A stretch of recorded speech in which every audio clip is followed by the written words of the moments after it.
Sabe aquele filme que em algum momento da sua vida você assistiu, gostou e depois de um tempo descobriu que o consenso da maioria era de que o filme era uma merda? Bom, eu tenho muitos desses. Mas por quê? Existem motivos justificáveis para o filme ser rechaçado ou ele simplesmente não achou a sua audiência? Na sua opinião, o filme foi avaliado injustamente ou merecidamente?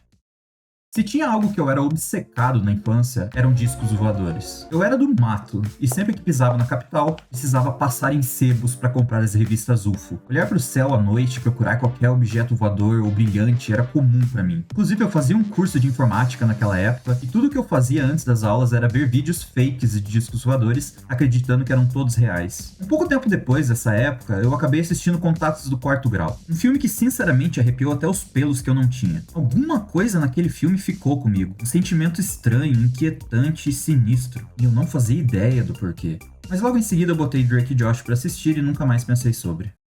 Até que mais de uma década e meia depois, eu me lembrei da existência desse filme. E imagine a minha surpresa ao descobrir que um filme que me causou um certo impacto aos 10, 11 anos de idade era, na visão da maioria que assistiu, uma bosta. Mesmo eu não acreditando na existência de uma opinião certa ou errada sobre os méritos de um filme, quem estava certo? Eu ou os outros? Afinal, o filme foi avaliado dessa forma merecidamente ou injustamente? Bom, vamos descobrir.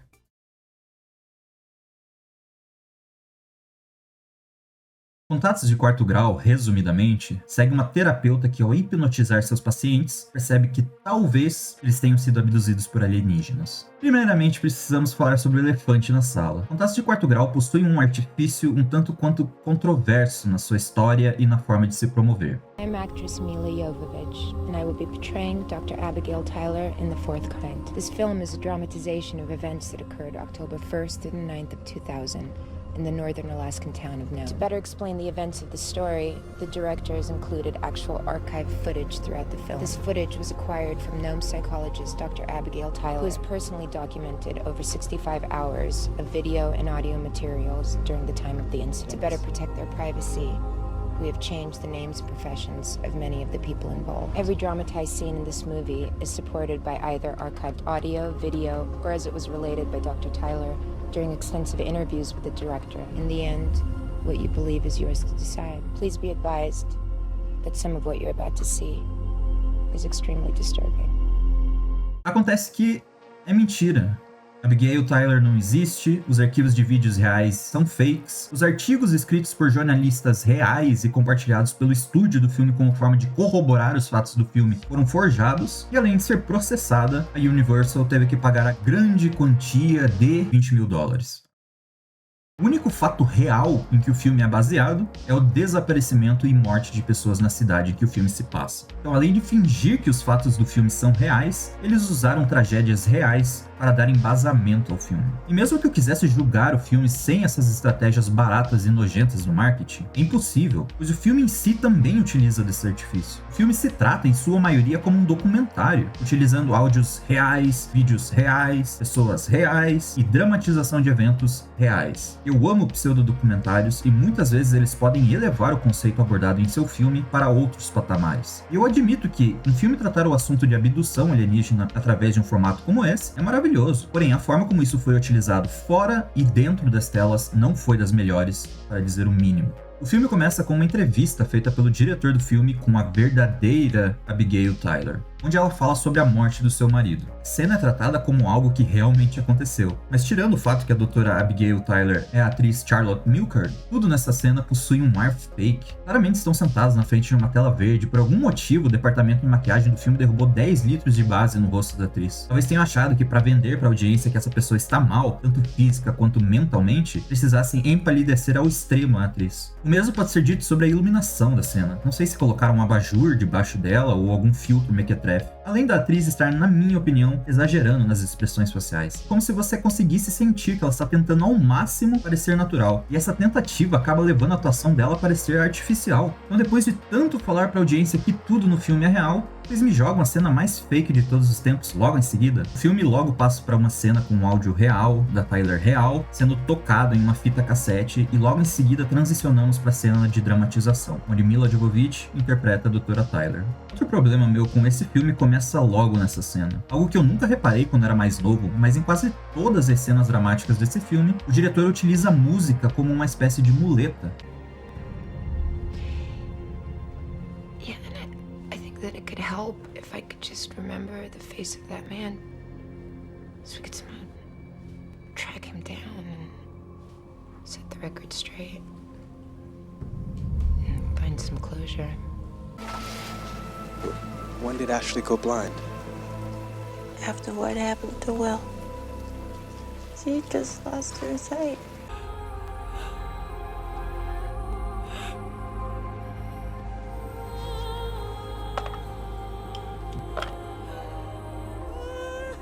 Você quer que a audiência sinta alguma coisa com essa cena? Bote uma música em cima dela que mostre pra audiência o que eles precisam sentir. Seus atores não estão sendo capazes de vender a própria atuação numa cena? Toque música em cima pra aumentar o drama. Ai. Já é a quarta vez que falo sobre um filme de Milla Jovovich nesse canal. E pra quem me acompanha sabe o quão importante ela foi pra mim como heroína de filmes de ação na infância. Mas não dá. A atuação dela parece que atingiu um pico em Resident Evil e caiu no precipício logo após aquele filme. Ou ela sempre foi ruim e eu fui enganado por uma atuação em grande parte minimalista dela naquele filme. Querendo ou não, o personagem dela não se expressava muito, não tinha o que dizer, mas aquilo combinava com a história. Com o fato dela não ter memória. Parece que filme após filme, onde ela precisou demonstrar cada vez mais um alcance maior, ela só piorou. Em Contatos de Quarto Grau não é diferente. Ela continua fazendo o mínimo possível. Claro que todo mundo lida com o luto de uma forma diferente, mas estamos falando de um filme e de uma atriz. E pra ela, provavelmente, estar mal e em luto é não possuir o mínimo de expressões faciais e falar arrastado e mais baixo que todos os outros atores que contracenam. Yeah, and I think that it could help if I could just remember the face of that man, so we could somehow track him down. Now, why did I know you were going to say that? He would have wanted me to try and finish it as soon as I could. It meant a lot to him. All I know is that he believed what he saw. There was more fear in his eyes than I've ever seen in my life. So, what's to talk about? What happened to Tommy? I can't discuss. He's dead. You should be able to discuss everything. It had something, I believe, that it had something to do with his sleeping habits. It had something, I think that it could help if I could just remember the face of that man. To do with his sleeping habits. We could somehow, there was more fear in tracking. Se fosse só nesse filme, até não pegaria tanto no pé dela nessa questão. Porém, isso é um padrão que se repete em quase todos os filmes da atriz. My name is Alice. I worked for the Umbrella Corporation, the largest and most powerful commercial entity in the world. Carlos. Save it. Logo em seguida, o psicólogo amigo da Dra. Tyler realiza uma sessão de hipnose com ela. E é nesses tipos de cena, onde se bota um vídeo real do lado da dramatização, que eu possuo sentimentos conflitantes sobre. Por um lado, eu gosto da ideia, pois de certa forma se distancia de um típico pseudodocumentário. Porém, ao mesmo tempo, eu penso por que nós literalmente temos duas atrizes dando praticamente a mesma caracterização a um acontecimento ao mesmo tempo. Um dos motivos da dramatização feita no filme é porque os arquivos de vídeos reais teriam sido corrompidos, sendo que a gente consegue assistir eles quase que por completo durante o filme. Então por que ter a dramatização? As partes dos arquivos de vídeos desse filme são as melhores partes. São perturbadores, possuem imagens angustiantes e, na minha humilde opinião, deveriam ter sido utilizados sem a dramatização tosca como companhia. Essa dramatização só atrapalha, acaba deixando os vídeos redundantes e acaba tirando o impacto dessas cenas. Esse filme se beneficiaria tanto, mas tanto, de uma divisão clara entre dramatização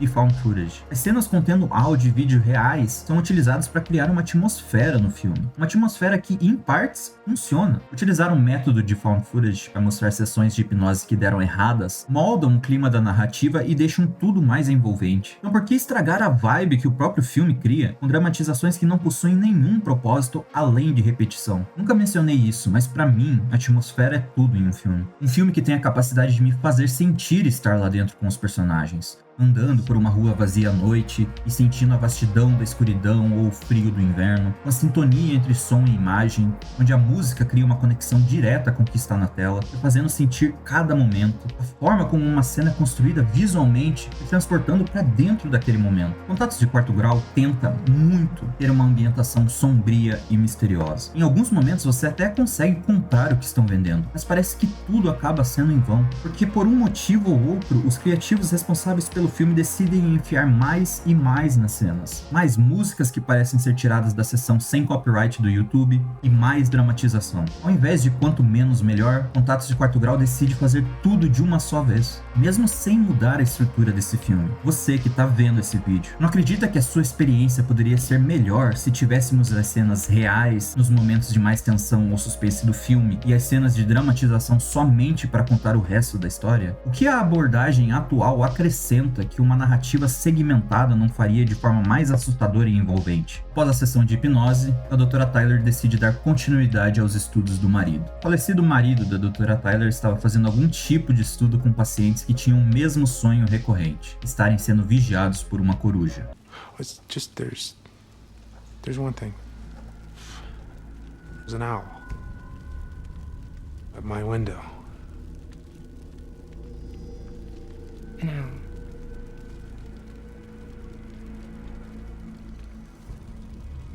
A white owl. It was just looking at me. How long was it there?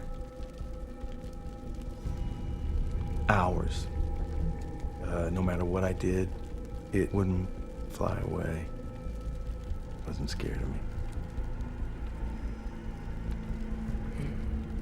What was it doing? Just staring at me.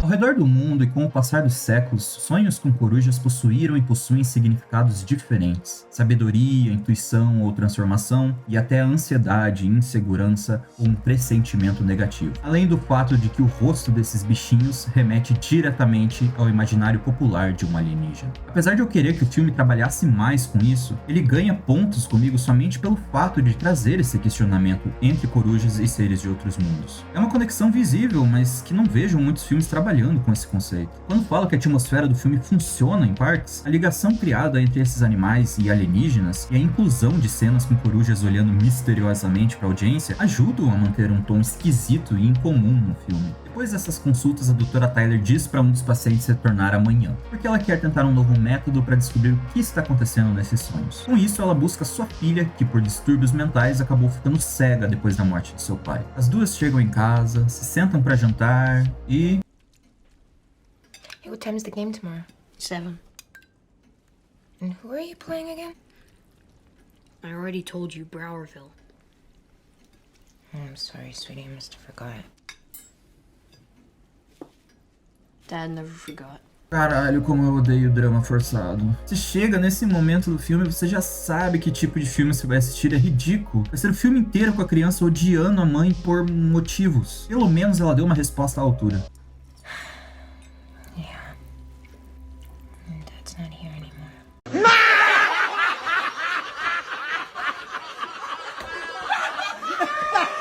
Outra coisa que me incomoda nesse filme é que em todas as cenas onde a Dra. Tyler fake tá passando por uma situação ruim e complicada, eles tocam um áudio da Dra. Tyler real, narrando exatamente o que ela estava sentindo naquele momento, sem deixar espaço para nenhuma interpretação. And do you think he, in any way, may have blamed you for Will's death? Yes, he did blame me. And he said that I couldn't help him or Ashley or anyone. And he was right. I felt responsible for death and his family's. And at the time, after all that happened, I still didn't know why he did it. Well, I realized that they weren't going to be able to find her, that I would have to do it on my own. But you couldn't leave. No, that's not what I mean. I had to find a way to go directly to them, directly to the source.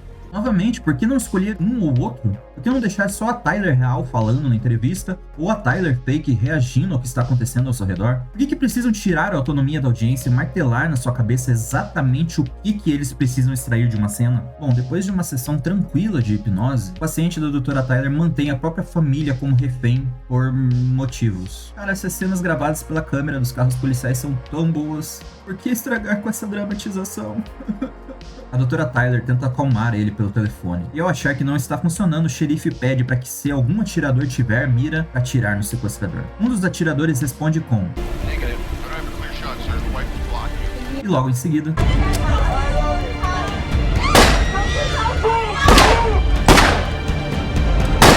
Você tá me dizendo que esses atiradores não conseguiriam atirar nele depois que ele soltou a esposa? Ou antes que ele matasse os filhos? Ah, vai tomar. Sabe por que o drama desse filme parece forçado? Absolutamente nada dava indício de que ela era uma péssima mãe, até que, bum, o filho dela dizer pra audiência que ela é uma péssima mãe. Absolutamente nada nesse filme dá indício de que sessões de hipnose são algo ruim ou até mesmo questionáveis nesse universo, até que, bum, o xerife expert em hipnose, que apareceu só agora com 30 minutos de filme, diz pra audiência o quão ruim ou questionável é uma sessão de hipnose. Nada parece merecido nesse filme, é tudo cuspido na cara da audiência. Vídeos reais, dramatizados ao excesso. Suspense, música da biblioteca sem copyright do YouTube. Introspecção, narrada. Drama, forçado. Nunca vi um antagonista em um filme com um antagonista bem grande escrito na testa. Esse filme não tenta ser uma paródia humorística. Então por que caralhos parece uma?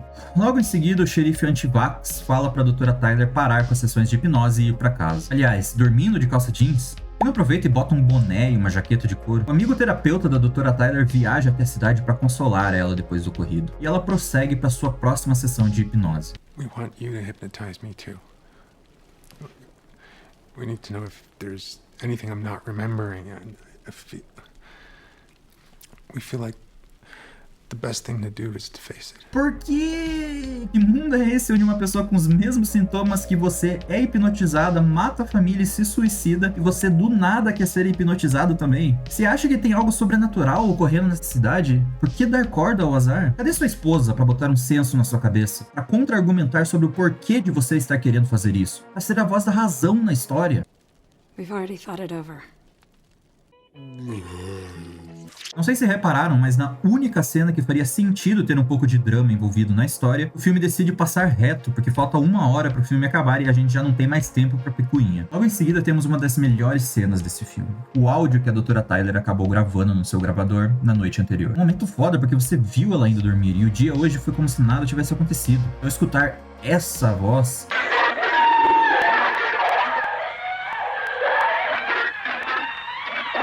falando com uma linguagem completamente alienígena aos seus ouvidos, e escutar os gritos da Tyler ao mesmo tempo cria um puta de um clima sombrio e esquisito. Então parabéns por essa cena. Logo em seguida ela tenta colocar em palavras o que foi dito na fita de gravação. Parece eu tentando escrever o cântico do trailer de Duna parte 3.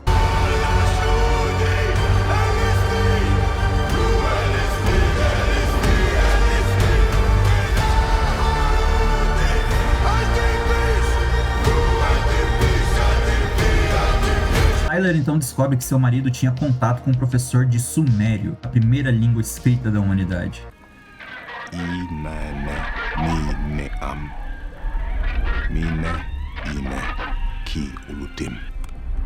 Our creation is the last 2 words. I'm not sure of the first 2. Ika, ke, a, e, se. Examine is the first word. Ika, zug, zug. The last word is ruin or destroy. Filmes sobre lendas urbanas e o sobrenatural sempre possuem essas cenas em que uma figura de autoridade explica cuidadosamente qual a natureza do inimigo que o protagonista está enfrentando. E eu preciso admitir, eu gosto dessas cenas. Sim, é exposição só por exposição, mas esse tipo de cena está tão ligado com esses tipos de filmes que eu só as aceito agora como parte do gênero. Um filme sobre lendas urbanas ou entidades sobrenaturais sem ter alguém explicando com a maior seriedade do mundo do porquê o ET Bilu gostar de buscar conhecimento não é um bom filme sobre lendas urbanas ou entidades sobrenaturais. Nosso cinegrafista mostra o momento em que Bilu dá um salto para a frente. Na cabeça, né? Várias vezes, os integrantes do projeto pedem que a nossa equipe não ligue qualquer tipo de iluminação. Você vai conseguir acender a luz, Bilu? Apaga a tua. Se não pudesse melhorar, o último paciente que a doutora Tyler fez hipnose tá bem tranquilo.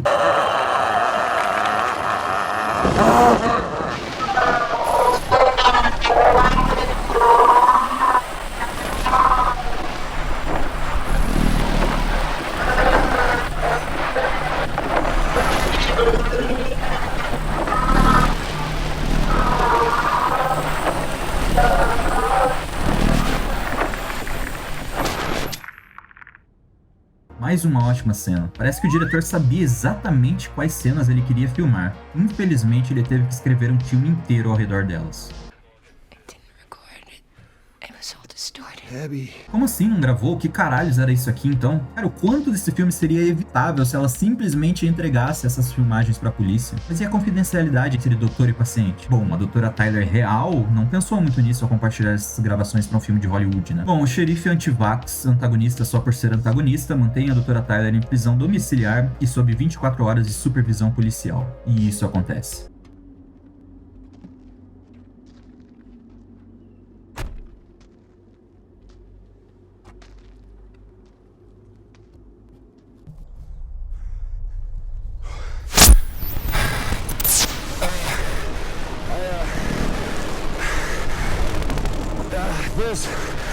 There's something. Oh my God. There's something. You're a flying machine. Over the tower. Residents. Na minha opinião, mais uma cena acertada desse filme. É rápido, tenso e você tem a primeira e única olhada em um disco voador. Pessoal, essa cena ficou comigo na infância. Pra alguém que era obcecado por vídeos de disco voador, essa cena sozinha foi capaz de me impactar absurdamente naquela época. E hoje eu consigo entender o porquê. Como eu disse, é um momento curto, porém tenso. Você vê só uma parte do que aparenta ser algo imenso. Novamente, muito boa cena, parabéns. Os ETs abduziram a filha da Tyler e o senhor antagonista acredita que ela sumiu com a própria filha e decide tomar custódia do filho chato e catarrento dela. Então, soltem a música genérica da biblioteca do YouTube.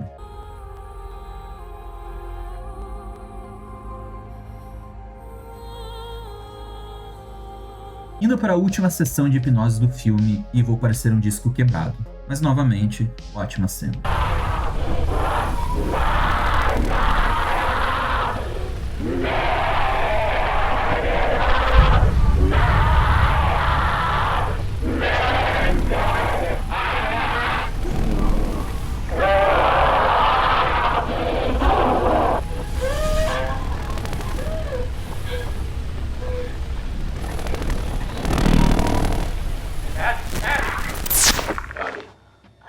Porém, parecendo um disco quebrado novamente, vocês estão percebendo o quanto esse vai e vem da dramatização e do arquivo real acaba minimizando o efeito de cada cena, cada performance? Existe uma realidade paralela por aí em que esse filme é estruturado de uma forma diferente, coesa e melhor. Porém, finalmente descobrimos que ela foi abduzida e que os seres alienígenas não vão devolver a filha dela, por motivos. Cara, apesar dessa atriz aqui exagerar em algumas cenas, ela deu uma performance 1000 vezes melhor que a Milla Jovovich. Na real, que é uma pena eles terem decidido que o filme precisava ter dramatização e uma atriz de nome, na época, para colocar bundas em assentos. Como se não bastasse, o filme tem a coragem de terminar com a seguinte mensagem.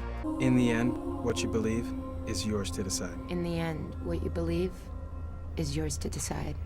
Pra mim, Contatos de Quarto Grau foi avaliado injustamente ou merecidamente. Se acompanharam o vídeo até aqui, percebem que me incomodo com muitas coisas nesse filme. Porém, ainda assim consigo enxergar que os criativos tinham uma ideia, um conceito, queriam trazer à tona. Tudo que se refere a cenas de found footage ou de pseudo-documentário nesse filme funcionam até certo ponto. Por mais tenebrosa que seja a estrutura desse filme, você consegue sentir que eles tinham algo para mostrar. Sendo esse algo bom ou ruim, não faz diferença. Na minha opinião, o filme para em justamente ser um filme. A atuação da atriz principal chega a ser irritante de tão monótona e sem graça. A necessidade de narrar com cada palavra o que a protagonista do filme estava sentindo em todos os momentos é tratar a audiência como um incapaz de descobrir isso por si mesmos. A inclusão de dramas forçados sem nenhum pingo de sutileza ou fundamentação narrativa, a dependência excruciante em uma trilha sonora barata e efeitos sonoros ultrapassados, no topo de cenas que se beneficiariam muito mais se a emoção desejada fosse passada para a audiência somente através da atuação de seus atores, momentos da história que não fazem sentido nenhum, além de serem convenientes para a história seguir em frente, e sem falar na estratégia nojenta e pretensiosa do marketing desse filme.